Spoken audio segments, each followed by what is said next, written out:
ಮಳೆಗಾಲದ ಸಂಜೆ. ಹಗುರ ಮಳೆ ಬಿದ್ದು, ಹಸಿರು ಹೊಲಗಳು ನೆನೆದಿದ್ದು, ಗಾಳಿಯಲ್ಲಿ ಹಿತವಾದ ಮಣ್ಣು ಗುಮಗುಮಿಸುತ್ತಿತ್ತು.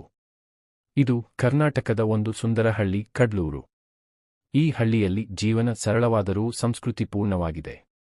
ರಮೇಶ ಎಂಬ 13 ವರ್ಷದ ಹುಡುಗನು ಅಂದಿನಂತೆಯೇ ಬೇಲಿ ಹತ್ತಿ ಹೊಲದ ದಾರಿ ಇಳಿದ. ಅವನ ತಾಯಿಯು ಅಡುಗೆಮನೆಯ ಹಿತ ತಂಬಿಟ್ಟಿನಲ್ಲಿ ರಾಗಿ ಮುದ್ದೆ ತಯಾರಿಸುತ್ತಿದ್ದಳು.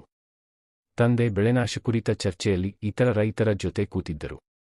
ಈ ಹಳ್ಳಿಯಲ್ಲಿ ಜನರು ಒಂದೊಬ್ಬರಿಗೆ ತಮ್ಮ ಕುಟುಂಬದ ಸದಸ್ಯರೆಂದು ಪರಿಗಣಿಸುತ್ತಾರೆ. ಬನ್ನಿಗೆ ಹಬ್ಬ, ಯುಗಾದಿ, ದೀಪಾವಳಿ ಎಲ್ಲವನ್ನೂ ಸಮುದಾಯವಾಗಿ ಹರ್ಷದೊಂದಿಗೆ ಆಚರಿಸುತ್ತಾರೆ. ದೇವಸ್ಥಾನದಲ್ಲಿ ಸಂಜೆ ಆರತಿ, ಹಾಸ್ಯಪೂರ್ಣ ಹರಟೆಮಂದಿರಗಳು, ಜಾತ್ರೆಯ ಸಂಭ್ರಮ, ಈ ಎಲ್ಲವೂ ಹಳ್ಳಿ ಜೀವನದ ಭಾಗ. ಇಲ್ಲಿನ ಮಕ್ಕಳು ಮಣ್ಣು ಮೇಲೆ ಆಟವಾಡುತ್ತಾ ಬೆಳೆದರೆ, ದೊಡ್ಡವರು ಯೋಗ, ಸಂಸ್ಕೃತಿ ಮತ್ತು ಪ್ರಕೃತಿಗೆ ಒಟ್ಟಾಗಿ ಬದುಕುವುದು ಹೇಗೆ ಎಂಬುದನ್ನು ತೋರುತ್ತಾರೆ. ಇಂಥ ಹಳ್ಳಿ ಜೀವನದಲ್ಲಿ ಮಾನವೀಯ ಮೌಲ್ಯಗಳು, ಸಹಜ ಜೀವನ ಶೈಲಿ ಮತ್ತು ಭಾರತೀಯ ಸಂಸ್ಕೃತಿಯ ನಿಜವಾದ ಪರಂಪರೆ ಜೀವಂತವಾಗಿರುತ್ತದೆ.